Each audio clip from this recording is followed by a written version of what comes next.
प्रधानमंत्री नरेंद्र मोदी ने करीब 71,000 युवाओं को सौंपे सरकारी नौकरी के नियुक्ति पत्र। कहा, केंद्रीय सेवाओं में भर्ती प्रक्रिया पहले के मुकाबले ज्यादा पारदर्शी। विकसित भारत में सक्रिय भागीदारी का किया आह्वान। आर्थिक संकट से उबरने के लिए भारत श्रीलंका को देगा पूरा समर्थन। कोलंबो में विदेश मंत्री डॉक्टर जयशंकर ने दोहराई पीएम मोदी की प्रतिबद्धता। श्रीलंका के साथ रिन्यूएबल एनर्जी फ्रेमवर्क पर बनी सहमति।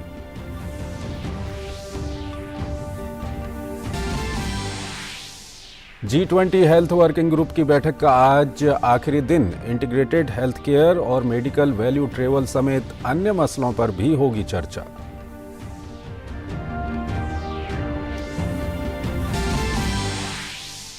बिहार में जाति पर आधारित जनगणना के खिलाफ दायर याचिकाओं पर सुप्रीम कोर्ट में सुनवाई आज। याचिका में बिहार सरकार के अधिकार को दी गई है चुनौती।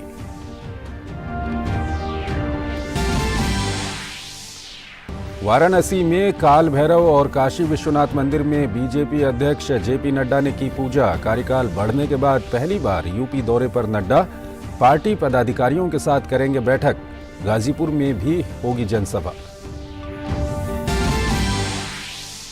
और दुश्मनों की नींद उड़ाएगा भारत में बना आईएनएस वागीर। 23 जनवरी को भारतीय नौसेना के बेड़े में शामिल होगी कलवरी श्रेणी की पनडुब्बी। नौसेना अध्यक्ष करेंगे commission.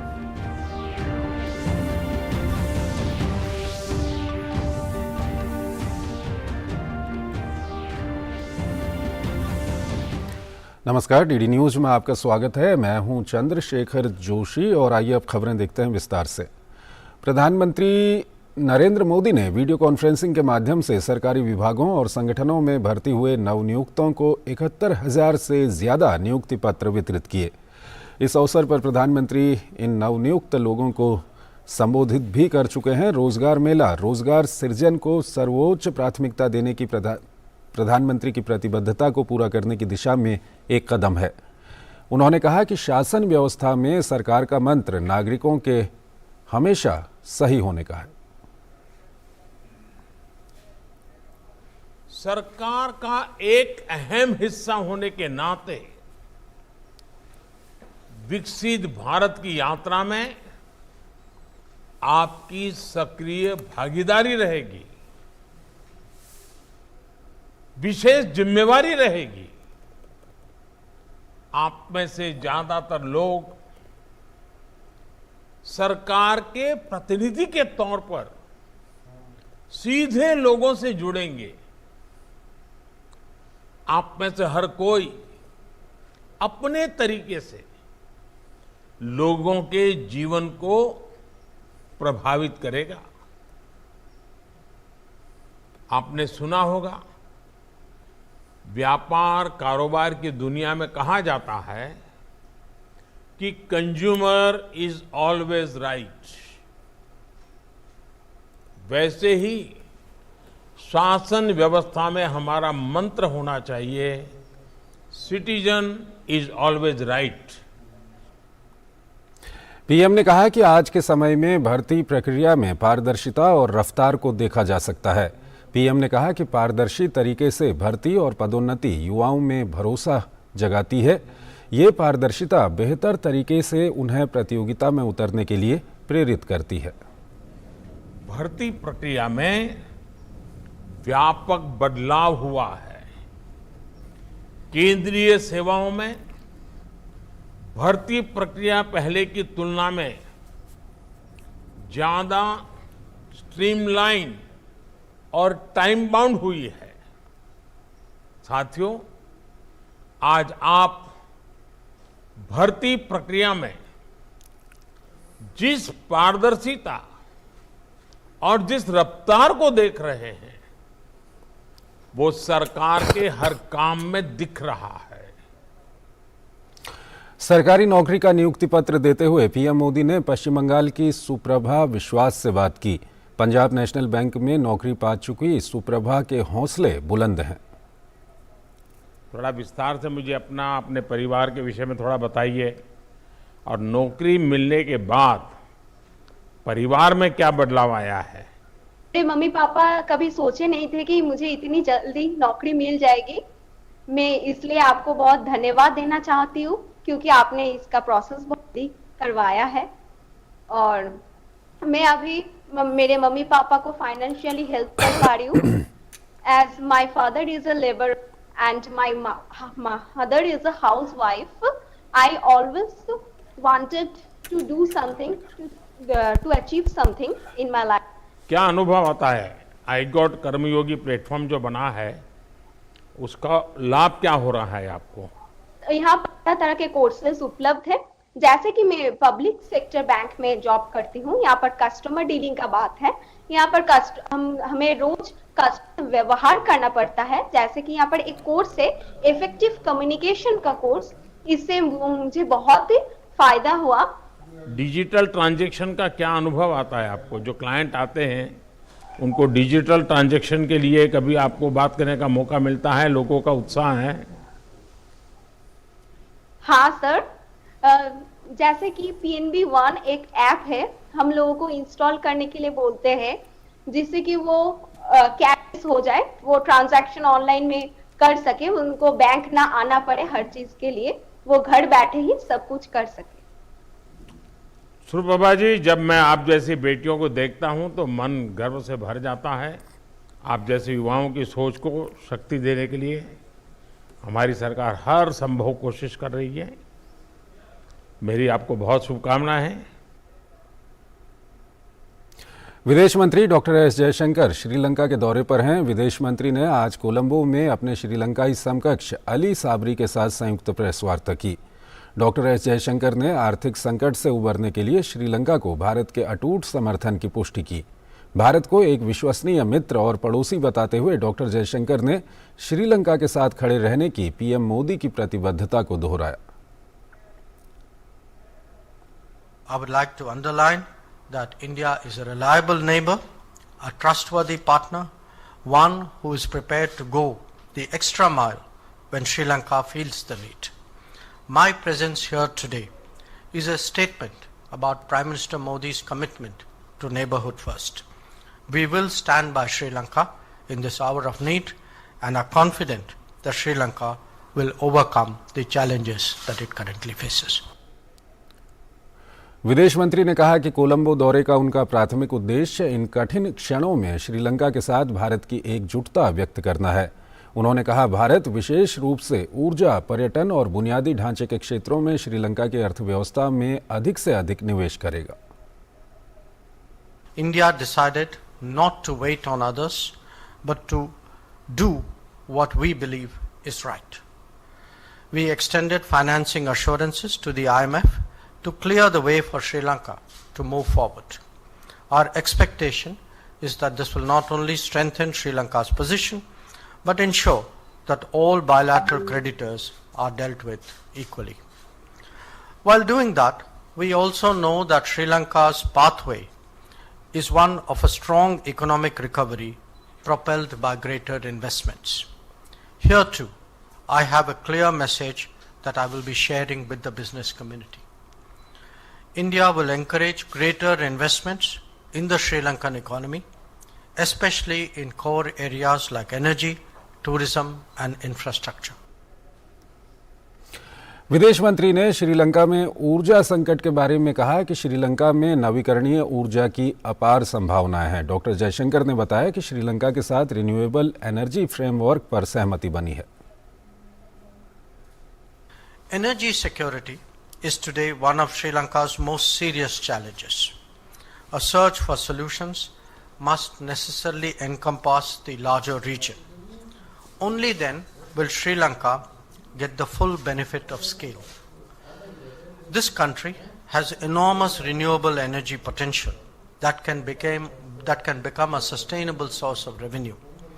It has the capability as well for Trincomalee to emerge as an energy hub. In its support for Sri Lanka, India is prepared to be a reliable partner on such initiatives. We have today agreed in principle on a renewable energy framework that would take this cooperation forward. Sri Lanka के साथ मजबूती के साथ खड़े होने पर श्रीलंका के विदेश मंत्री अली साबरी ने भारत का आभार जताया है। It is no exaggeration to say that it was for the most part due to the enormous support amounting to $4 billion worth of credit line provided by India for the import of essential goods as well as other in-kind humanitarian assistance that we were able to regain some measure of economic and financial stability.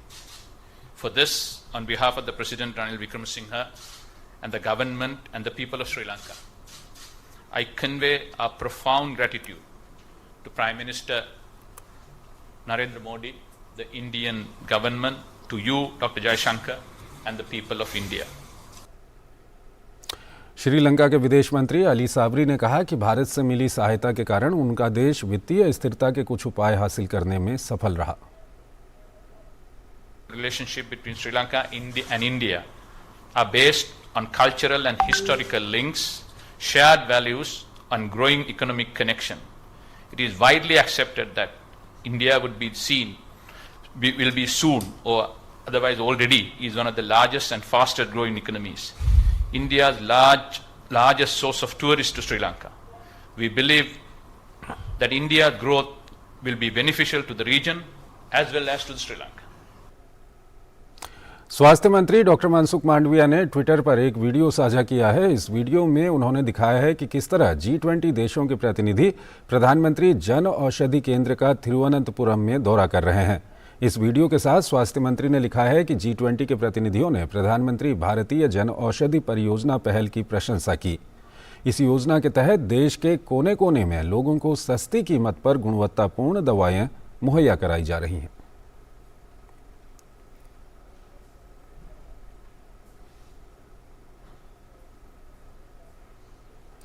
Kerala के तिरुवनंतपुरम में चल रही G20 के health working group की बैठक से अलग आज साइडलाइन बैठकों का भी दौर चल रहा है। इसमें आज 3 पैनल डिस्कशन हैं। पहले पैनल डिस्कशन का विषय है इंटीग्रेटेड हेल्थ केयर के माध्यम से होलिस्टिक वेलबींग यानी समग्र स्वास्थ्य को हासिल करना। दूसरे पैनल डिस्कशन का विषय है मेडिकल वैल्यू ट्रेवल को लचीला और टिकाऊ बनाना और तीसरे पैनल डिस्कशन का विषय है आपसी साझेदारी से मेडिकल वैल्यू ट्रेवल को सुदृढ़ करना। इन चर्चाओं के अलावा प्रतिनिधियों को सोमाथीरम आयुर्वेद विलेज का फील्ड दौरा भी करवाया जाएगा। भारत ने G20 हेल्थ वर्किंग ग्रुप के लिए प्राथमिकताएं भी तय की हैं, उस पर सभी देश सैद्धांतिक रूप से सहमत हैं। G20 हेल्थ वर्किंग ग्रुप की पहली बैठक के समापन समारोह के बाद डीडी न्यूज से खास बातचीत में केंद्रीय स्वास्थ्य सचिव राजेश भूषण ने कहा कि कोविड महामारी से सबक लेते हुए सभी देश इस बात पर सहमत हैं कि भविष्य में किसी भी तरह की महामारी से निपटने के लिए इमरजेंसी रिस्पांस सिस्टम को मजबूत बनाया जाए। हमारे साथ केंद्रीय स्वास्थ्य सचिव राजेश भूषण जी हैं। सर, 3 दिन की तीन जो प्रायोरिटी भारत ने तय किए थे, कितना उस पर आगे आप बढ़े हैं? सैद्धांतिक रूप से G20 के सभी देश इन तीनों प्रायोरिटी से सहमत हैं। अब जो विमर्श होगा वो इस बिंदु पर होगा कि इन प्राथमिकताओं को जमीन पर उतारने के लिए किस प्रकार के स्पेसिफिक स्टेप्स, विशिष्ट कदम उठाने की आवश्यकता है। कोविन की बात करें या फिर ई संजीवनी की बात करें, तो भारत कैसे इस पे आगे बढ़ रहा है बाकी देशों को और क्या टेक्नोलॉजी देना चाहता है? ये जो डिजिटल हेल्थ सॉल्यूशंस हैं, ये इस प्रकार के हों कि सभी देश इनका इस्तेमाल कर सकें। हम कहते हैं ओपन सोर्स हों अपने देश में, हम ये भी कहते हैं कि ये digital solution digital public health goods हैं, यानी ये सबके लिए उपलब्ध है, ये मानवता के कल्याण के लिए। ये उस कॉन्सेप्ट में आता है जहां हम कहते हैं one health, one future, one family. तो इन मुख्य सिद्धांतों पर सहमति है। अब इनको कैसे क्रियान्वित किया जाएगा उस पर विमर्श आगामी बैठकों में होगा। इंडोनेशिया वाले बाली बैठक में डिक्लेरेशन में कोविड पैंडेमिक फंड बनाया गया था, उसको लेकर के कैसे उसका उपयोग हो, क्या उसका रोड मैप होगा? हमने ये सुझाव रखा कि जो फ्रेगमेंटेड ग्लोबल हेल्थ आर्किटेक्चर है उसको एक समन्वित आर्किटेक्चर के रूप में कैसे बनाएं ताकि हमारे रिस्पांस किसी भी पेंडेमिक में भविष्य में आने वालों में कैसे समय पर हो सकें, कैसे हम अधिक एजाइल हों, तेज़ी से रिस्पांस हो, जहां ज़रूरत है वहां रिस्पांस हो। तो ये सब चीज़ें पेंडेमिक फंड एड्रेस करेगा आने वाले दिनों में। एंटीबायोटिक का दुरुपयोग हो रहा है और ये एक महामारी के रूप में सामने आ रहा है और G20 की जो बैठक हो रही है इसमें ये प्रमुख एजेंडे के रूप में है। इस पर क्या बातचीत हुई? आवश्यकता इस बात की है कि जिन लोगों को ज़रूरत है एंटीबायोटिक्स की, वो एंटीबायोटिक से वंचित ना हो। हमारे बच्चों को ज़रूरत है, हमारी माताओं को ज़रूरत है, क्योंकि माताओं का स्वास्थ्य, बच्चों का स्वास्थ्य, मैटरनल मोर्टेलिटी, इन्फेंट मोर्टेलिटी इससे जुड़े हुए हैं। लेकिन साथ ही एंटीबायोटिक्स का रैशनल उपयोग हो, रैशनल यूज़ ऑफ एंटीबायोटिक्स, उसके लिए डॉक्टर्स की, पैरामेडिक्स की कैपेसिटी क्रिएशन, स्किल बिल्डिंग, इस पर काम किया जाना है और लंबे अरसे तक काम किया जाना है। भारत जो है समग्र हेल्थ पर ध्यान दे रहा है, होलिस्टिक अप्रोच के साथ आगे बढ़ रहा है और यही जो विजन है भारत का, और जब G20 की जो प्रायोरिटी है भारत की, उस पे आगे बढ़ रहा है। Cameraman M.A. खान के साथ Nitendra Singh, DD news, Thiruvananthapuram, Kerala. Supreme court ने प्रति परिवार एक कार की नीति को लागू करने की मांग वाली याचिका पर सुनवाई से इनकार कर दिया है। मुख्य न्यायाधीश D.Y. चंद्रचूड़ ने कहा है कि ये नीतिगत मसला है और अदालत अपनी ओर से इस मामले में ऐसा कोई आदेश नहीं दे सकती। बिहार में चल रही जातिगत जनगणना के खिलाफ दायर कुछ याचिकाओं पर आज सुप्रीम कोर्ट में सुनवाई होगी।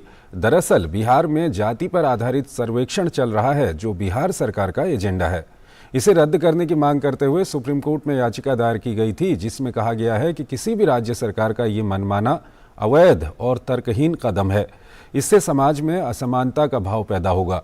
याचिका में बिहार सरकार के ऐसा करने के अधिकार को चुनौती दी गई है। याचिकाकर्ता की दलील है कि जनगणना कराने का अधिकार केंद्र सरकार को है। दिल्ली के उपराज्यपाल V.K. सक्सेना ने मुख्यमंत्री अरविंद केजरीवाल की आपत्तिजनक टिप्पणियों पर कड़ा ऐतराज जताया है। उपराज्यपाल V.K. सक्सेना ने अरविंद केजरीवाल को पत्र लिखकर कहा है कि पिछले कुछ दिनों में उनके बारे में दिए गए बयान गंभीर और अपमानजनक हैं। उपराज्यपाल ने मुख्यमंत्री केजरीवाल के शिक्षा से जुड़े दावों पर भी चिट्ठी में सवाल उठाते हुए कहा है कि दिल्ली के स्कूलों में बच्चों की संख्या कम हुई है। 2013-2014 सत्र में जहां 16.1 लाख बच्चे पंजीकृत हुए थे, वहीं 2019-2020 सत्र में 15.1 लाख बच्चे पंजीकृत हुए हैं। दिल्ली की जनसंख्या लगातार बढ़ रही है और छात्रों की संख्या का गिरना निराशाजनक है।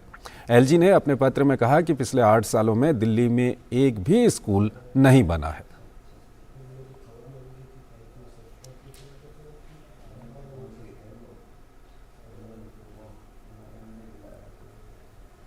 त्रिपुरा के जिरानिया सब डिवीजन में 2 राजनीतिक दलों के समर्थकों के बीच हुई झड़प के मामले पर भारत निर्वाचन आयोग ने त्रिपुरा के मुख्य सचिव और पुलिस महानिदेशक से रिपोर्ट मांगी है। निर्वाचन आयोग ने आज दोपहर 3 बजे तक रिपोर्ट पेश करने को कहा है। रक्षा राज्य मंत्री अजय भट्ट जम्मू कश्मीर के दौरे पर हैं। अजय भट्ट ने जम्मू में बलिदान स्तंभ पर पुष्पांजलि समारोह में भाग लिया। अजय भट्ट ने देश की रक्षा के लिए न्योछावर होने वाले शहीद जवानों को श्रद्धांजलि दी।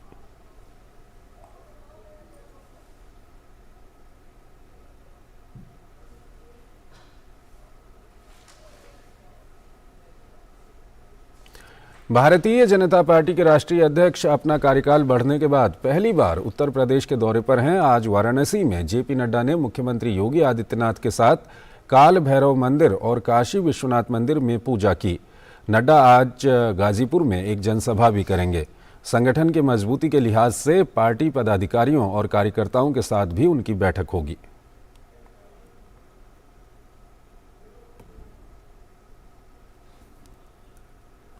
अगली खबर की ओर आपको लिए चलते हैं। भारतीय नौसेना 23 जनवरी को कलवरी श्रेणी की 5वीं पनडुब्बी वागीर को अपने बेड़े में शामिल करने वाली है। भारत में इन पनडुब्बियों का निर्माण मुंबई के Mazagaon dock shipbuilders limited ने फ्रांस की कंपनी नेवल ग्रुप के सहयोग से किया है। नौसेना अध्यक्ष एडमिरल आर हरिकुमार पनडुब्बी को कमीशन करेंगे। आधिकारिक प्रेस विज्ञप्ति के अनुसार वागीर स्वदेश में अब तक निर्मित सभी पनडुब्बियों में सबसे कम समय में तैयार हुई है। ये भारतीय नौसेना की क्षमता काफ़ी बढ़ा देगी। ये दुश्मनों के जहाज़ों पर हमला करने और उनकी प्रभावशीलता सीमित करने, पनडुब्बी रोधी युद्ध, खुफिया जानकारी एकत्रित करने, समुद्र में माइन बिछाने और निगरानी सहित कई कार्यों में सक्षम है। वागीर का नाम सैंड शार्क के नाम पर रखा गया है, जो दुश्मन की नजरों से बचकर निडरता से काम करता है।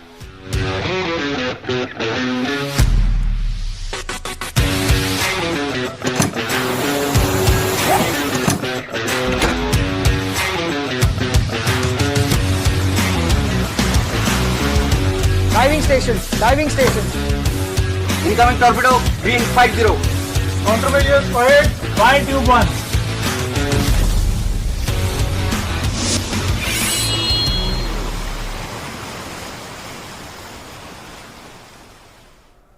और यहां पर एक छोटा सा ब्रेक लेते हैं।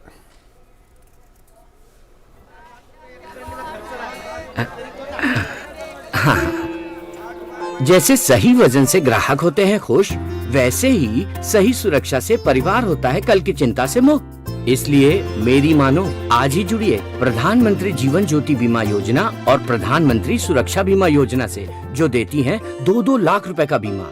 दिखाइए समझदारी, निभाइए जिम्मेदारी। आज ही अपनी नजदीकी बैंक शाखा या डाकघर जाकर इन योजनाओं से जुड़ें।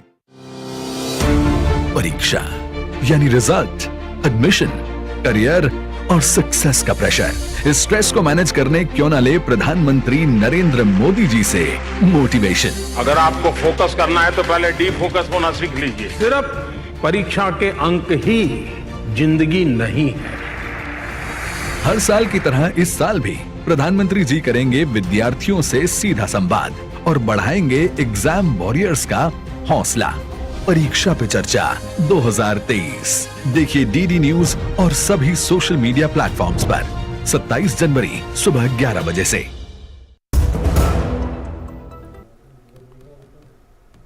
स्वागत है आपका ब्रेक के बाद। देश में कोविड टीकाकरण का आंकड़ा भी तेजी से बढ़ रहा है। कोविड महामारी के खिलाफ सबसे प्रभावी हथियार के रूप में शुरू किए गए टीकाकरण अभियान के तहत देश में अब तक 220 करोड़ 22 लाख से अधिक टीकों की खुराक दी जा चुकी है। वहीं पिछले 24 घंटों में 1,74,000 से अधिक कोविड टीके लगाए गए। और आइए अब नजर डालते हैं कोरोना संक्रमण के ताज़ा आंकड़ों पर। स्वास्थ्य और परिवार कल्याण मंत्रालय के मुताबिक देश भर में पिछले 24 घंटों में कोरोना के 145 नए मामले दर्ज किए गए।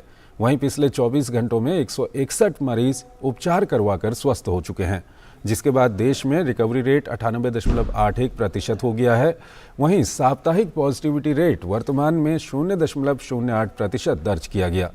इसके साथ ही दैनिक पॉजिटिविटी रेट 0.08% दर्ज किया गया। देश में कोरोना के सक्रिय मामलों की संख्या 1946 है। भारतीय रेलवे ने एक बार फिर अपने राजस्व में नया कीर्तिमान स्थापित किया है। रेलवे ने पिछले वित्त वर्ष की तुलना में अब तक 42,370 करोड़ से अधिक का राजस्व हासिल किया है। हालांकि अभी वित्तीय वर्ष 2022-2023 में 71 दिन शेष हैं। भारतीय चीनी क्षेत्र के लिए साल 2021-2022 एक ऐतिहासिक सत्र साबित हुआ है।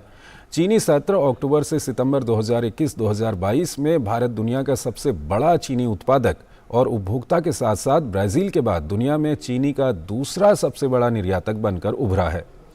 इस सत्र के दौरान गन्ना उत्पादन, चीनी निर्यात, गन्ना खरीद, गन्ना बकाया भुगतान और एथेनॉल उत्पादन के सभी रिकॉर्ड टूट गए थे। सत्र के दौरान देश में 5,000 लाख मीट्रिक टन से ज़्यादा गन्ने की रिकॉर्ड पैदावार हुई, जिसमें से लगभग 3,574 LMT गन्ने की चीनी मिलों में पिराई हुई। इससे 394 लाख MT चीनी का उत्पादन हुआ, जिसमें 36 लाख चीनी का इस्तेमाल एथेनॉल उत्पादन में किया गया और चीनी मिलों द्वारा 359 LMT चीनी का उत्पादन किया गया।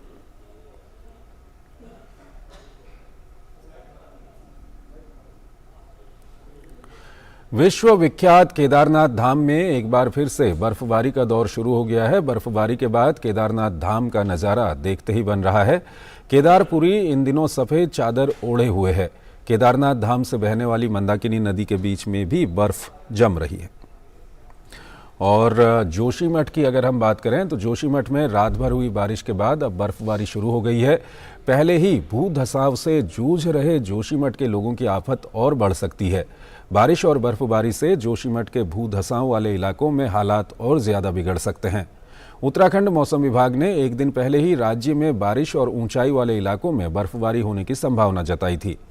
इस सबके बीच उत्तराखंड के मुख्यमंत्री पुष्कर सिंह धामी ने कहा है कि जोशीमठ में राहत के कार्यों में कोई कमी नहीं आने दी जाएगी। उन्होंने लोगों से कहा है कि वो अफवाहों से भी दूर रहें। वहीं राजधानी दिल्ली समेत उत्तर भारत के कई राज्यों में भीषण ठंड से कुछ राहत मिली है। कुछ राज्यों में कल से शीतलहर में कुछ कमी आई है। हालांकि अभी भी मौसम लगातार करवट ले रहा है। जहां सुबह और शाम में लोगों को ठंड परेशान करती है, तो वहीं दिन में धूप निकलने से लोगों को राहत महसूस हो रही है। वहीं पहाड़ों की बात की जाए तो पहाड़ी इलाकों में बर्फबारी का सिलसिला जारी है। कल हिमाचल प्रदेश के कई इलाकों में भारी बर्फबारी हुई। मौसम विभाग के अनुसार एक और सक्रिय पश्चिमी विक्षोभ आज रात उत्तर पश्चिम भारत में आने की संभावना है।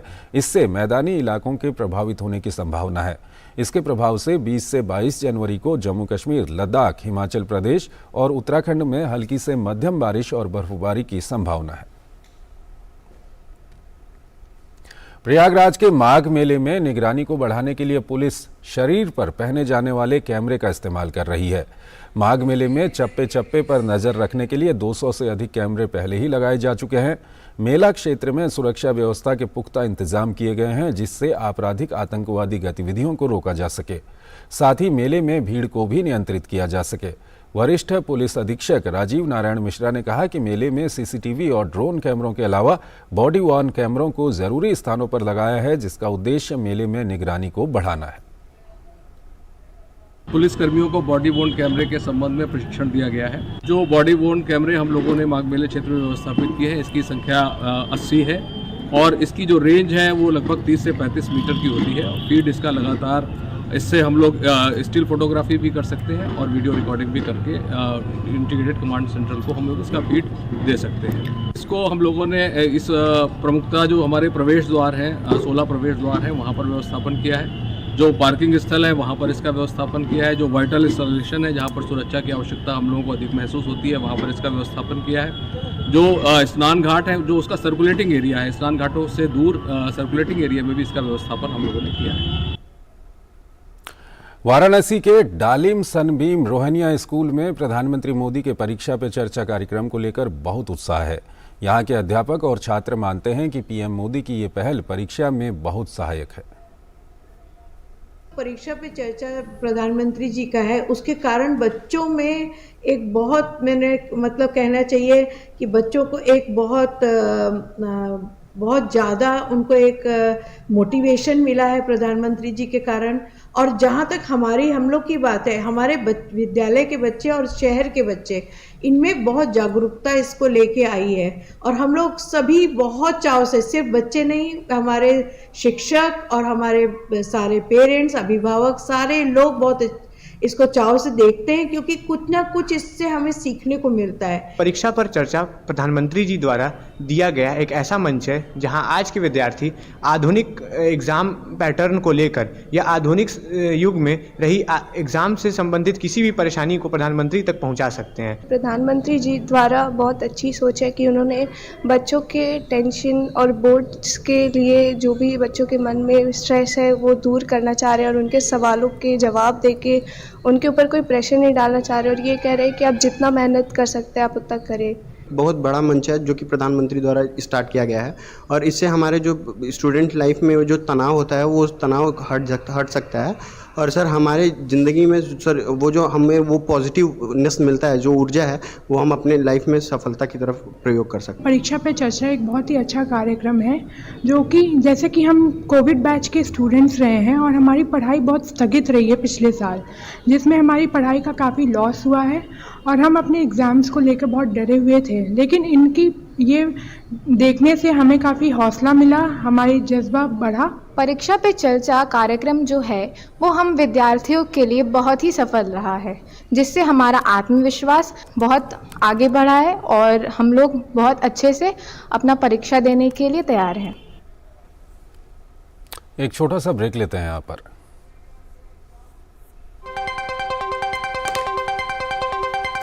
राजनीति की चाल से दुनिया के हाल तक,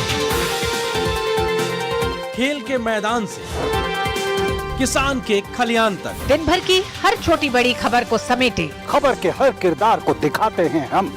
डीडी न्यूज का प्राइम टाइम शो, सटीक और भरोसेमंद खबरें, खबर ही नहीं, खबर का विश्लेषण भी।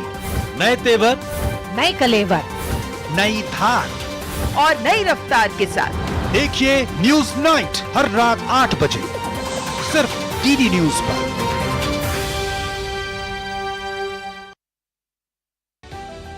समाज की बेड़ियां तोड़कर हासिल किए अनोखे मुकाम, उज्जवल भविष्य के स्वप्न के साथ उन्मुक्त गगन में भरी उड़ान, बाधाओं के बंधन काटकर साबित की अपनी पहचान, जो अपने बुलंद हौसलों से सामाजिक बेड़ियां तोड़कर लिख रही हैं वीरता की गाथाएं। मैं उन्मुक्त, मैं स्वच्छंद, मेरा ध्येय अनंत, मेरी दिशा अनंत। मिलिए इन प्रेरणादायक शख्सियतों से मेरे साथ कार्यक्रम तेजस्विनी में, सिर्फ डीडी न्यूज पर।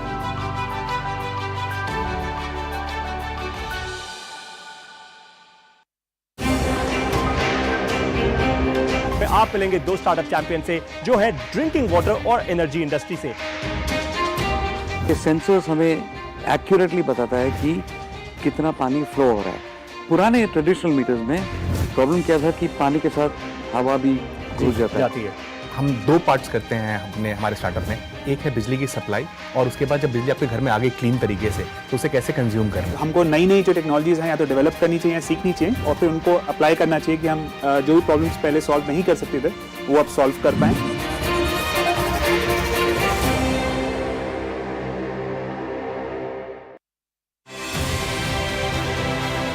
छोटे बच्चों को कार्टून देखना बेहद पसंद होता है। एक एनिमेटेड सीरीज है दीपा और अनूप। हमने खास बातचीत की दीपा और अनूप एनिमेटेड कार्टून सीरीज के क्रिएटर मुंजाल श्राफ से।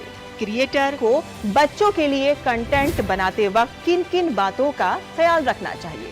सो आई फेल्ट कि एक रिस्पॉन्सिबिलिटी हो जाती है क्रिएटर की, अच्छी वैल्यू सिस्टम हम दर्शाए। मेरे कैरेक्टर को पसंद करता है तो वो बच्चे के लिए कहीं ना कहीं सबकॉन्शियसली एक रोल मॉडल बन जाता है। तो एज ग्रुप के बच्चे वो वो एक बहुत इम्प्रेशनेबल एज होता है। इंटरनेशनल मार्केट में इन चीज़ों को लेकर बहुत ज़्यादा सेंसिटिविटी है। करेक्ट कल्चरल रिप्रेजेंटेशन हो, एज अप्रोप्रिएट कंटेंट हो, तो ये सारी चीज़ें हमने ध्यान में रखते हुए दीपा और अनूप बनाए।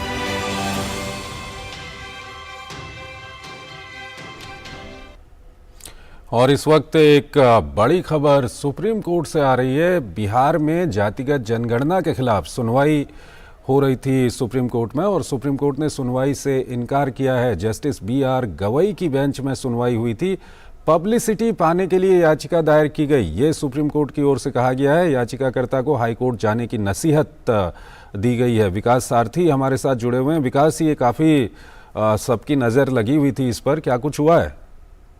चंद्रशेखर, इसमें सुप्रीम कोर्ट ने अपनी सहमति दी थी याचिका पर सुनवाई के लिए, लेकिन आज बेंच ने जब वकील को सुना याचिकाकर्ता के, तो कोर्ट ने ये कहा कि ये कोई वजह नहीं दिखती सुप्रीम कोर्ट के दखल देने की। सेंसस अगर राज्य सरकार करा रही है तो उसके जरिए ही जो भी स्थानीय स्तर पर आरक्षण दिया जाना होता है उसके लिए जरूरी है। और कोर्ट ने ये कहा कि ये जनहित याचिका से ज्यादा हमें लगता है कि प्रचार पाने का एक तरीका लग रहा है, इसीलिए कोर्ट ने एंटरटेन करने से मना कर दिया। हालांकि जब लगातार याचिकाकर्ता के वकील ये दोहराते रहे कि इस तरह की एक एक्सरसाइज पहले भी की गई थी और 2011 में, और उसके आंकड़े प्रकाशित नहीं किए गए, उनको पब्लिक नहीं किया गया, तो कोर्ट ने कहा कि आपकी जो भी इसके बाद प्रार्थनाएं हैं या जो भी आपत्तियां हैं आप उनको जाकर के हाई कोर्ट में उठा सकते हैं। लेकिन फिलहाल सुप्रीम कोर्ट इस याचिका को सुनने के लायक नहीं मानता और उनको हाईकोर्ट जाने के लिए कोर्ट ने कहा है कि वो चाहे तो हाईकोर्ट जाकर के इसी याचिका को दाखिल कर अतिरिक्त मांगे जिनको वो कोर्ट में सुप्रीम कोर्ट में कह रहे थे वो सारी मांगे वहां उठा सकते हैं। विकास, इसमें एक जो महत्वपूर्ण तथ्य याचिकाकर्ता की ओर से दिया गया था वो ये कहा गया था कि राज्य सरकार को अधिकारी नहीं है जनगणना करवाने का। ये तथ्य भी क्या वहां पर आया था?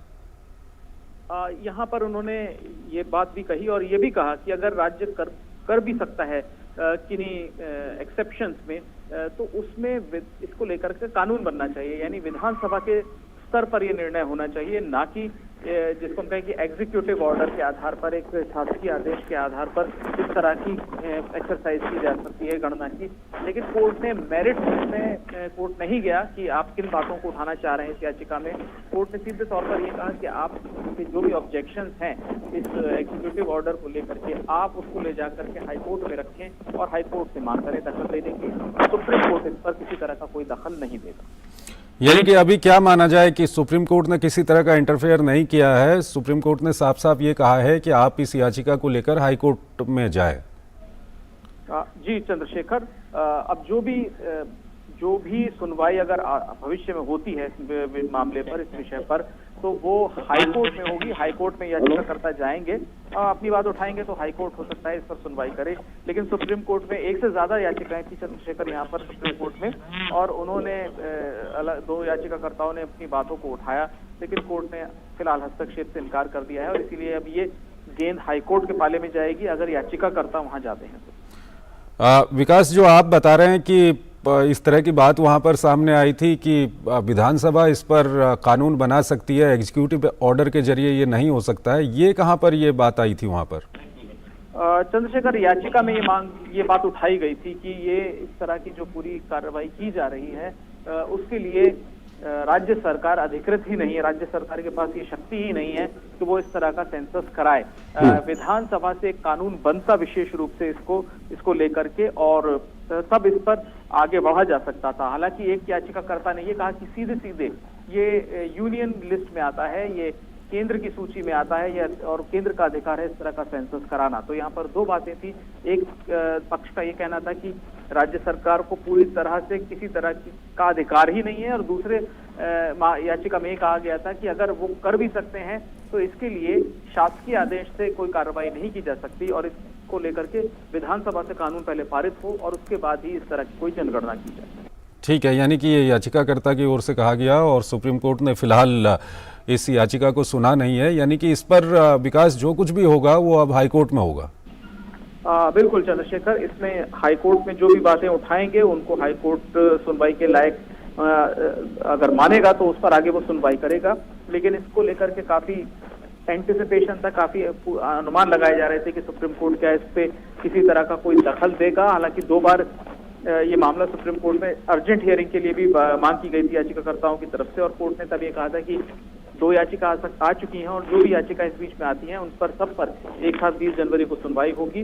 लेकिन आज जब ये मामला जस्टिस गवई और जस्टिस नाथ की बेंच में लगा तो उन्होंने बहुत ज्यादा मेरिट्स में वो गए नहीं। उन्होंने सबसे पहले लोकस को लेकर के कोर्ट ने थोड़ी आपत्ति जताई, और दूसरा कोर्ट ने ये कहा कि सेंसस अगर राज्य करा रहा है तो वो आरक्षण किस तरह से दिया जाए उसके लिए करा रहा है, इसीलिए अदालत इसमें किसी तरह की जुडिशियल रिव्यू को जरूरी नहीं समझता।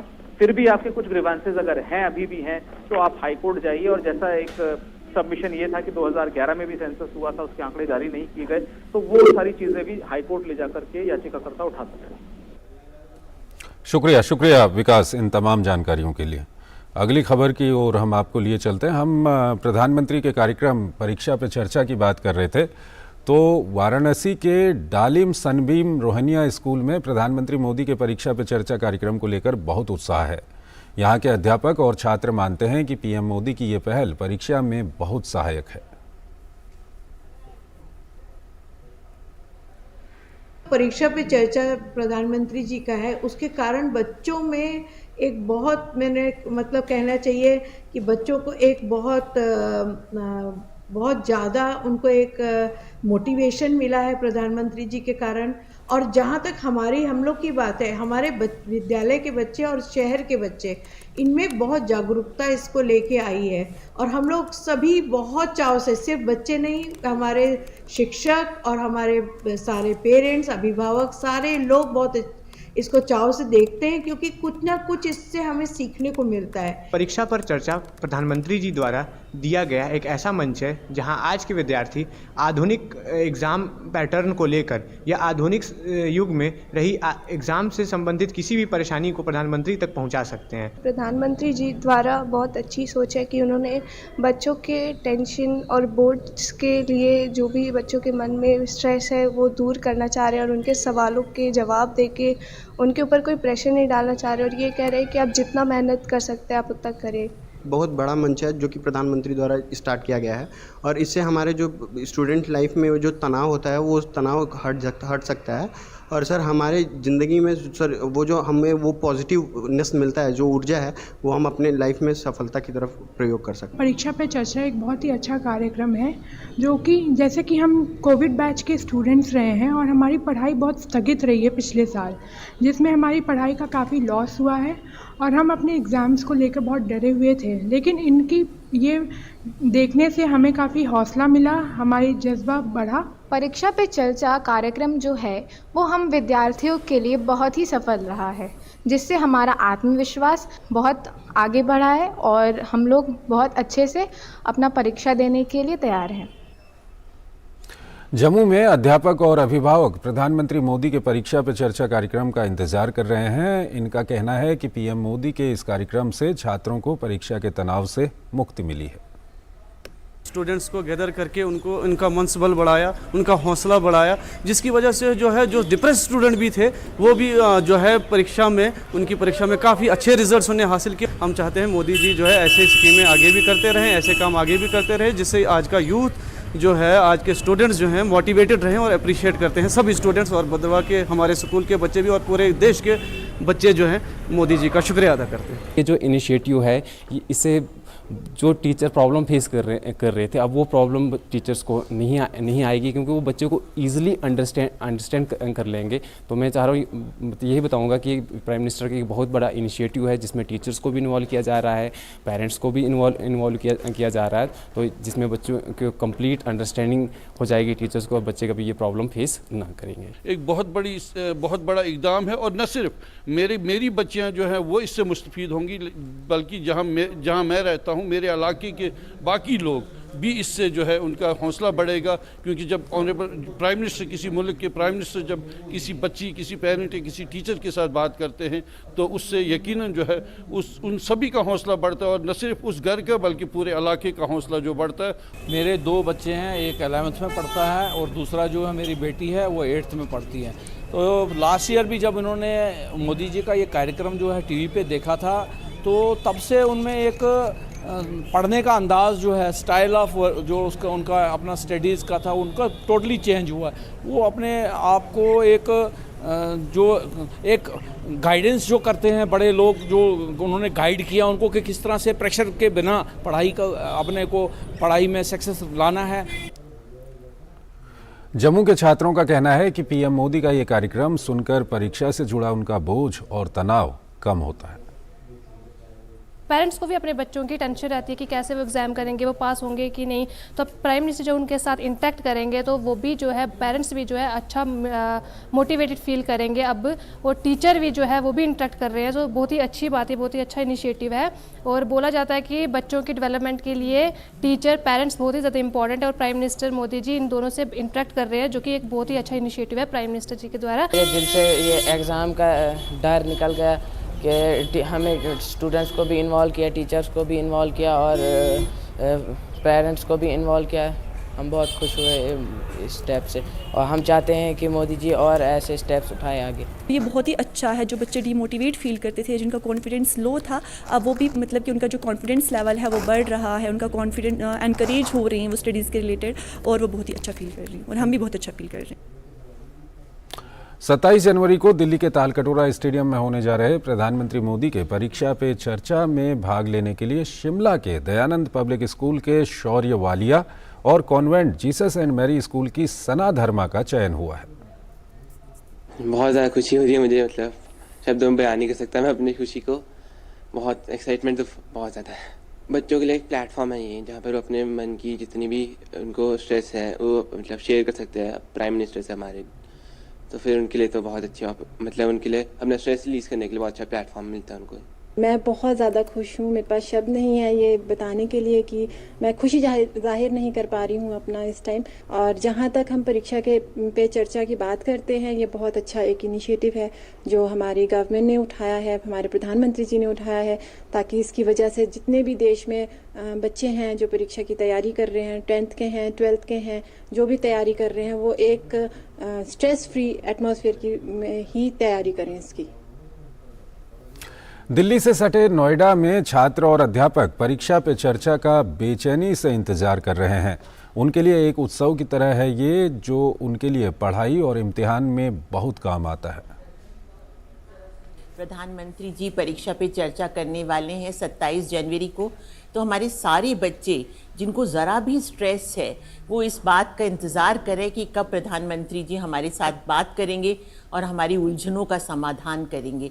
और प्रधानमंत्री जी इतने इन्वॉल्व हैं कि पिछले कई सालों से उनके मन की बात, उनकी परीक्षा पे चर्चा, हम सभी विद्यार्थी और सब टीचर्स एज जैसे principle of Amity international school, हम सब काफ़ी उनका इंतज़ार कर रहे हैं कि वो कब प्रधानमंत्री हम लोगों के साथ साझा करेंगे अपने विचार।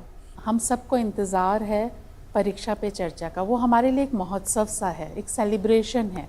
सब लोग, सब बच्चे, सारे अभिभावक, सब टीचर्स इस परीक्षा पे चर्चा का इंतज़ार कर रहे हैं, क्योंकि उसमें जिस तरीके से मोदी जी, हमारे प्रधानमंत्री जी, जिस तरीके से, जिस सरलता से बच्चों को समझाते हैं, उनकी जो परेशानियां या जो स्ट्रेस है, जो एंग्जाइटी है, जिस तरीके से उसको वो दूर करते हैं, बहुत ही आसान सिंपल तरीके से वो समझाते हैं।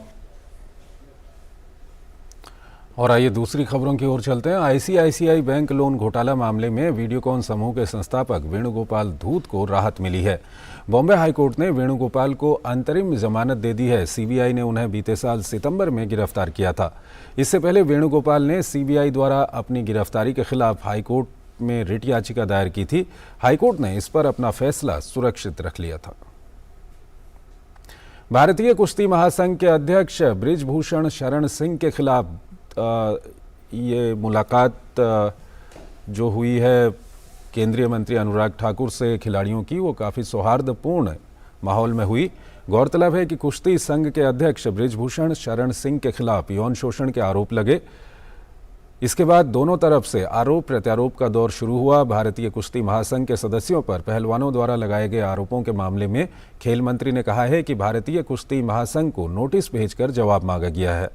उन्होंने ये भी कहा कि इस मामले में खिलाड़ियों से बातचीत करके उचित कार्रवाई की जाएगी।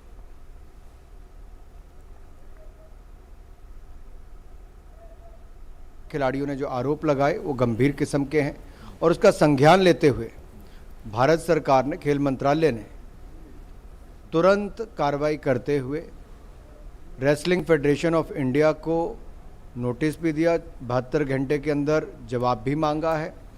और इसके अलावा जो कैंप लगना था उसको भी पोस्टपोन कर दिया गया है प्रभावी रूप से। और हम सदा खिलाड़ियों से पहले भी मिलते रहे और आज भी मेरा प्रयास है कि मैं वापस जाकर खिलाड़ियों से मिलूंगा ताकि उनकी बात को सुन भी सकें और जो उचित कार्रवाई होगी वो भी करेंगे। ओडिशा में खेले जा रहे FIH पुरुष हॉकी विश्व कप में भारत ने अपने तीसरे मुकाबले में वेल्स की टीम को 4-2 से हरा दिया। इस जीत के बाद भारतीय टीम ग्रुप डी में दूसरे स्थान पर रही। ऐसे में टीम को अब क्वार्टर फाइनल में जगह बनाने के लिए क्रॉस ओवर मुकाबले में 22 जनवरी को न्यूजीलैंड से भिड़ना है। भारतीय टीम के शीर्ष पर काबिज इंग्लैंड के बराबर 7 अंक हैं, लेकिन गोल अंतर में टीम इंडिया पीछे रह गई। इंग्लैंड ने भारत के मुकाबले ज़्यादा गोल किए। वेल्स के खिलाफ मुकाबले में भारत की ओर से शमशेर सिंह, आकाशदीप सिंह और कप्तान हरमनप्रीत ने गोल किए। दिल्ली में चल रही इंडिया ओपन बैडमिंटन प्रतियोगिता में साइना नेहवाल का सफर अंतिम 16 में थम गया। उन्हें अंतिम 16 के मुकाबले में ओलंपिक चैंपियन चीन की चेन यू फेई के हाथों 21-9, 21-12 से हार मिली। इंडिया ओपन के पुरुष एकल में युवा बैडमिंटन खिलाड़ी लक्ष्य सेन को अंतिम के मुकाबले में हार का सामना करना पड़ा है। लक्ष्य को रेसमस गेमके ने 3 गेम तक चले मुकाबले में 16-21, 21-15, 21-18 से हराया। भारतीय शटलर सात्विक साईराज और चिराग शेट्टी की पुरुष युगल जोड़ी घरेलू टूर्नामेंट इंडिया ओपन से बाहर हो गई है। भारतीय बैडमिंटन संघ ने गुरुवार को ये जानकारी दी। वहीं महिला युगल में त्रिशा जॉली और गायत्री गोपीचंद की जोड़ी भी हारकर प्रतियोगिता से बाहर हो गई है। त्रिशा और गायत्री की जोड़ी को चीन की जोड़ी ने सीधे गेम में मात दी। फुटबॉल के दिग्गज खिलाड़ी रोनाल्डो ने हाल ही में सऊदी अरब के क्लब अल नासर को ज्वाइन किया है और फीफा कप के बाद फिर एक बार यहां उन्होंने अपना जलवा दिखाया। क्रिस्टियानो रोनाल्डो ने अल नास्र के साथ करार पर हस्ताक्षर करके सऊदी अरब में अपना पहला मैच खेला।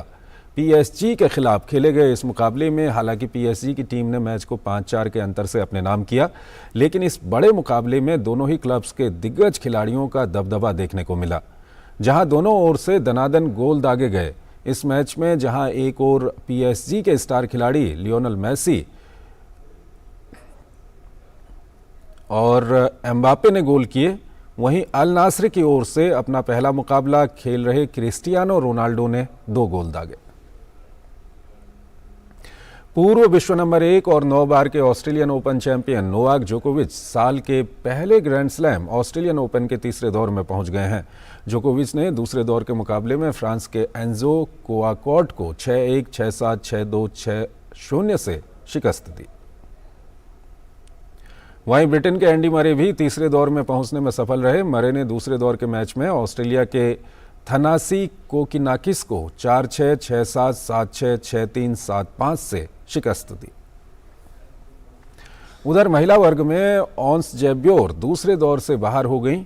उन्हें बाहर का रास्ता दिखाया मार्केटा वॉन्ड्रोसोवा ने, जिन्होंने मुकाबले को 6-1, 7-5, 6-1 से अपने नाम किया। अमेरिका ने यूक्रेन के लिए सैन्य सहायता के एक नए पैकेज की घोषणा की। अमेरिका ने इस नए पैकेज में $2.5 बिलियन के सैन्य सहायता देने की घोषणा की है। इसमें सैकड़ों बख्तरबंद वाहन और यूक्रेन की वायु रक्षा के लिए समर्थन शामिल है। अमेरिकी रक्षा विभाग के अनुसार इस नवीनतम सहायता में 59 ब्रैडली लड़ाकू वाहन और 90 स्ट्राइकर बख्तरबंद कार्मिक वाहन शामिल हैं। यूक्रेन को मिले इस नए पैकेज से युद्ध में काफ़ी मदद मिलेगी। रक्षा विभाग ने कहा कि नवीनतम सहायता में high mobility artillery rocket systems के लिए अतिरिक्त गोला बारूद, 8 Avenger air defence system, 10,000 artillery round और लगभग 2,000 एंटी आर्मर रॉकेट शामिल हैं। कोसोवो के उत्तरी और पश्चिमी क्षेत्र भारी बारिश के कारण बाढ़ की चपेट में हैं। बारिश के कारण नदियों का जलस्तर भी बढ़ा हुआ है। बाढ़ के कारण लोगों के घर, सड़कें और खेत जलमग्न हो गए हैं। साथ ही कई शहरों को पेयजल आपूर्ति में भी कमी का सामना करना पड़ रहा है।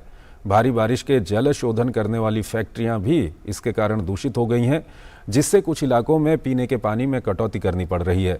कोसोवो के मौसम विभाग के अनुसार आने वाले दिनों में बाढ़ की स्थिति में और बढ़ोतरी की संभावना है। पेरू में विरोध प्रदर्शन रुकने का नाम नहीं ले रहा है। राजधानी लीमा में जारी टेक ओवर लीमा प्रदर्शन के दौरान लीमा की सड़कों पर कल हजारों लोग जमा हुए। इस दौरान पुलिस और प्रदर्शनकारियों के बीच झड़प हो गई। पुलिस ने प्रदर्शनकारियों पर आंसू गैस के गोले दागे। पिछले महीने से विरोध प्रदर्शनों से जुड़ी घटनाओं में 50 से अधिक मौतों के कारण प्रदर्शनकारियों का गुस्सा लीमा की सड़कों पर दिखाई दिया। पूर्व राष्ट्रपति पेड्रो कैस्टिलो के समर्थक वर्तमान राष्ट्रपति बोलुआर्टे से इस्तीफे की मांग, त्वरित आम चुनाव और एक नए संविधान की मांग कर रहे हैं।